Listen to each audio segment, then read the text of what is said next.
Bismillahirrahmanirrahim. Konsep syukur.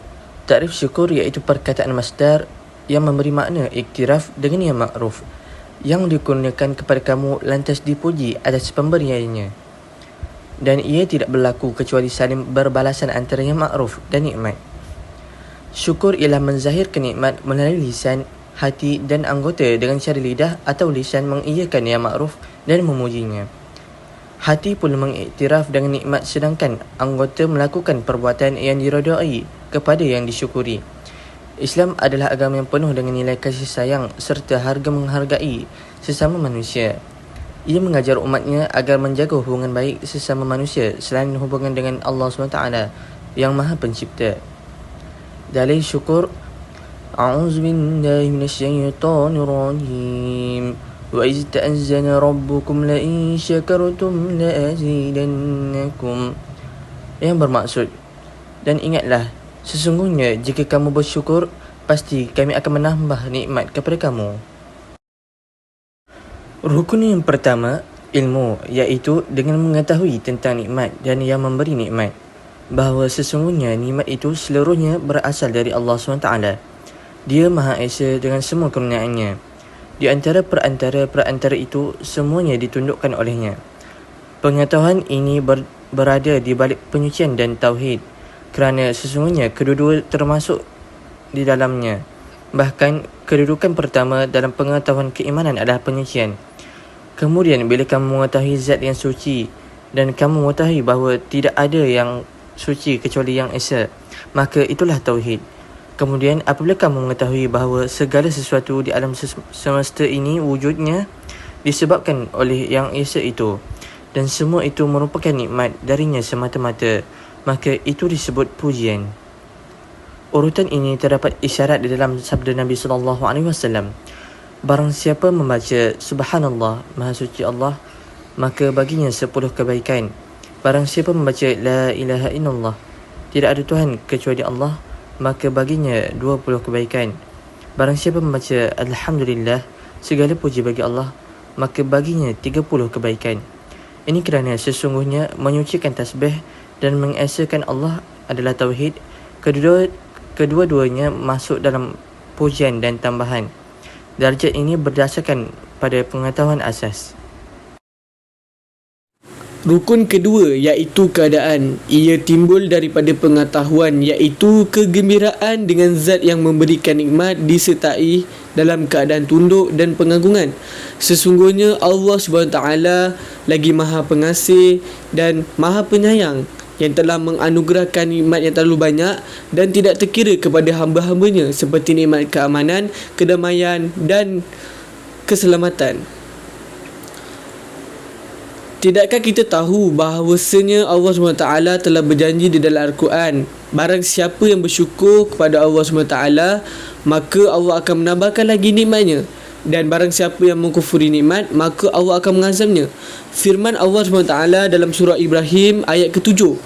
Wa ista'azzana rabbukum la in syakartum la azidannakum wa la in kafartum inna azabi lasyadid.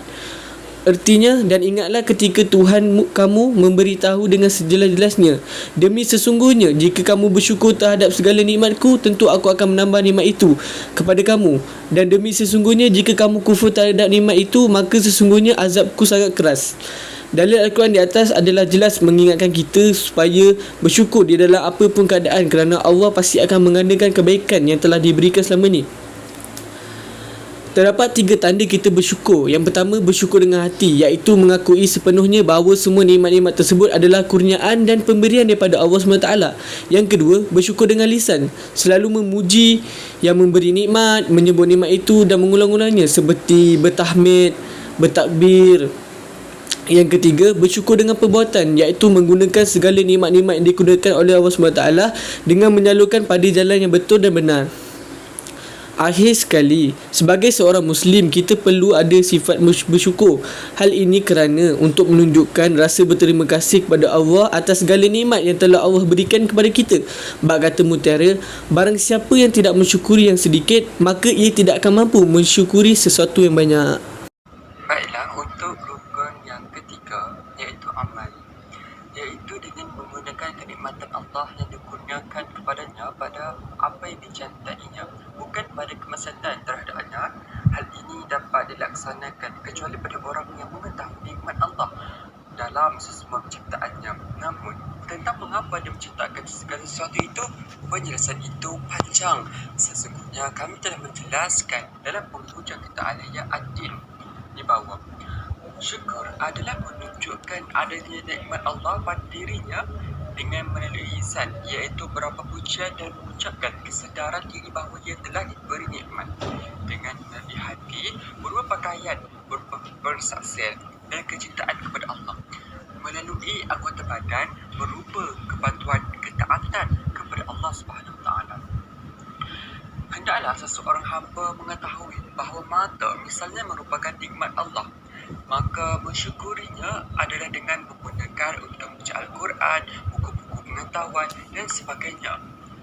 Di samping itu juga, menggunakan telinga dalam mendengarkan zikir dan segala yang bermanfaat tentang akhirat juga adalah sebagai salah satu penggunaan daripada nikmat yang diberikan oleh Allah Subhanahu Wa Taala. Dalam surah Al-Mulk ayat 23, Allah berfirman, "A'udzubillahi minasyaitonirrajim. قل هو الذي أنشأكم وجعل لكم السمع والأبصار والأفئدة قليلا ما تشكرون." Sadaqallahul Azim. Katakanlah, dialah yang menciptakan kamu dan menjadikan kamu mendengar, melihat dan hati. Tetapi amat sedikit yang bersyukur. Tambahan pula, menggunakan lisan dan berzikir kepada Allah Subhanahu Wa Taala dan memuji-mujinya adalah menampakkan rasa syukur kepadanya, bukan berupa keluhan. Barang siapa yang ditanya tentang keadaannya kemudian dia mengeluh, maka dia telah bermaksiat kepada Allah Subhanahu Wa Taala. Sebagai umat Islam yang bijak serta berfikiran waras, semestinya Allah Subhanahu Wa Taala itu menciptakan sesuatu itu ada sebabnya. Oleh dia demikian, kita perlu bersyukur dengan apa yang dikurniakan olehnya serta menggunakan perkara kurniaan tersebut sebaiknya dia menjaganya dengan baik, kerana itu semua adalah pinjaman daripadanya yang Maha Esa. Seterusnya kesimpulan, yakni daripada Imam Az-Zahabi kitabnya Al-Qabair, iaitu bermaksud dosa-dosa besar, menyebutkan bahawa meninggalkan zakat adalah salah satu dari 70 dosa besar yang dapat menjerumuskan pelakunya ke dalam neraka jahanam jika ia tidak bertaubat. Kerana itulah Allah Subhanahu Wa Taala dan Rasulnya secara tegas menyampaikan ancaman bagi orang yang meninggalkan zakat secara sengaja, terutama bagi mereka yang mampu melaksanakannya.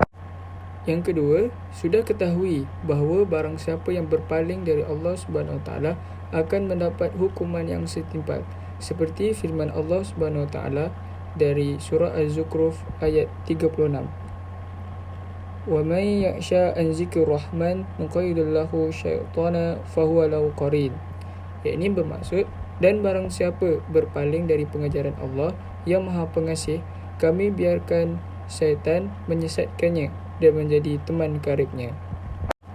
Akhir sekali, qala Allah Ta'ala, "Ya Ibnu Adam, innaka ma zakartani syakartani wa idza ma nasitani kafartani." Rawahu Tabrani. Artinya, Allah berfirman dalam hadis kursinya, "Wahai anak Adam, bahawa selama engkau mengingat aku, berarti engkau mensyukuri aku, dan apabila engkau melupakan aku, berarti engkau telah mendurhakai aku." Hadis riwayat Tabrani. Oleh kerana itu, orang-orang soleh diam dalam batasan-batasan syariat dan tidak dapat mengetahui rahsianya, sedangkan orang-orang arif saat mereka memandang terhadap rahsia-rahsia dengan diri mereka sendiri dan menyaksikan penyaksian syariat, maka bertambahlah cahayanya di atas cahaya. Maka jadilah hamba yang bersyukur kerana mengetahui segala nikmat datangnya daripada Allah Subhanahu Wa Taala dan menterjemahkan rasa syukur dengan menggunakan kurniaan itu pada jalan yang diredainya. Rasulullah SAW menangis ketika sembahyang tahajud. Maka Aisyah bertanya, "Mengapakah engkau menangis?" "Sebenarnya Allah Subhanahu Wa Taala sudah mengampunkan dosa engkau yang terdahulu maupun yang terkemudian." Maka Nabi Muhammad SAW menyatakan, "Adakah tidak patut aku dalam kalangan hamba yang banyak bersyukur?" Hadis riwayat Ibnu Hibban. Firman-Nya, "A'udzubillahi minasyaitonir rajim. أفمن يعلم أنما أنزل إليك من ربك الحق كمن هو أعمى إنما يتذكر أولو الألباب. Artinya, adakah orang yang mengetahui bahawa apa yang telah diturunkan kepadamu dari Tuhanmu itu benar sama dengan orang yang buta? Surah Ar-Ra'd ayat ke-19. Firman-Nya yang bermaksud, dan barang siapa yang berpaling dari mengingatiku, maka baginya kehidupan yang sempit. Ada firman-Nya, A'udzubillahi minasyaitonir rajim, fanasiyataha wa kadzalika al-yawma tunsa. Artinya, maka kamu melupakannya dan begitu pula pada hari ini kamu pun dilupakan. Surah Taha ayat ke-126. Di dalam Al-Quran merupakan hikmah pada makhluk-makhluknya.